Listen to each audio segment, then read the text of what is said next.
पश्चिम बंगाल में वैसे मुख्य मुकाबला टीएमसी और बीजेपी के बीच है, मगर इनके बीच भी लेफ्ट अपनी उपस्थिति दर्ज कराने से नहीं चूक रहा है। लेफ्ट इस बार कांग्रेस के साथ एक अलग मोर्चा बनाए हुए है, लेकिन सीपीएम ने रणनीति के तहत ढेरों युवाओं को इस बार मैदान में उतारा है। उनमें से कई तो महज 30 साल या उससे भी कम उम्र के हैं।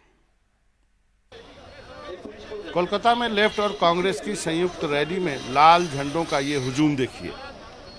इस रैली का नेतृत्व 80 साल के विमान बोस कर रहे हैं, मगर चुनाव में सीपीएम की रणनीति अलग है।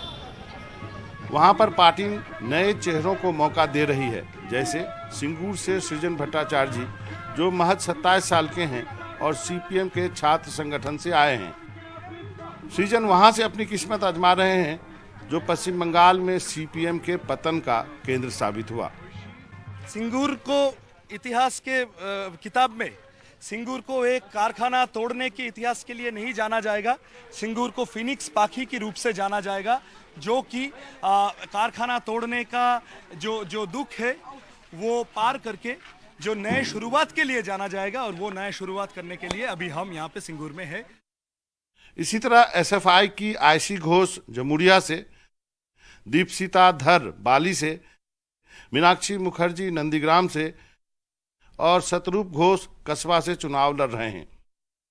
छात्र संगठन से निकले ये सभी नेता इस बार चुनाव प्रचार की तैयारी कर रहे थे, लेकिन पार्टी ने सीधे मैदान में ही उतार दिया। पहले तो थोड़ा डर लगा, टू बी वेरी ऑनेस्ट, क्योंकि मेरा पहला चुनाव है।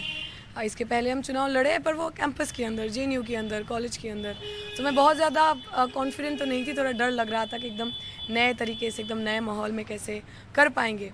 पर जिस दिन हमारा अनाउंसमेंट हुआ, उसी दिन शाम को इस ऑफिस में हमारी पहली मीटिंग हुई, और जिस तरीके से हमारे कॉमरेड ने, हमारे साथियों ने हमको वेलकम किया, जितना प्यार, जितना मोहब्बत और जिस वार्मथ के साथ उन्होंने अपनाया, फिर लगा कि नहीं, ये कठिन ज़रूर होगा लड़ाई, पर मुश्किल नहीं। सिर्फ युवा चेहरा की बात नहीं है, लेकिन वामफ्रंट एक अलग से भविष्य गढ़ रहा है, ये तो एकदम साफ है।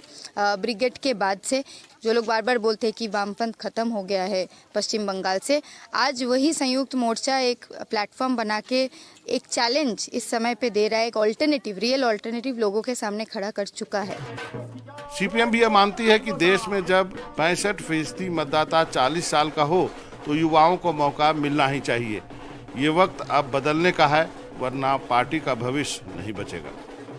हमारे हमेशा संघर्ष के आधार पर ही हम लोग अपने कैंडिडेट्स चुनते हैं, और निश्चित रूप पर अभी जो पूरा प्रचार है हमारे खिलाफ कि यूथ कहाँ है, यूथ कहाँ है, अब सीपीएम ने दिखा दिया, भैया यूथ सीपीएम में ही है।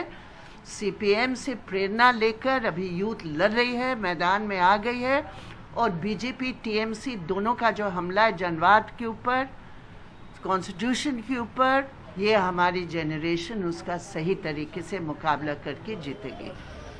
सीपीएम कांग्रेस गठबंधन की इस रैली में युवाओं को देखकर सीपीएम नेतृत्व ने राहत की सांस ली होगी।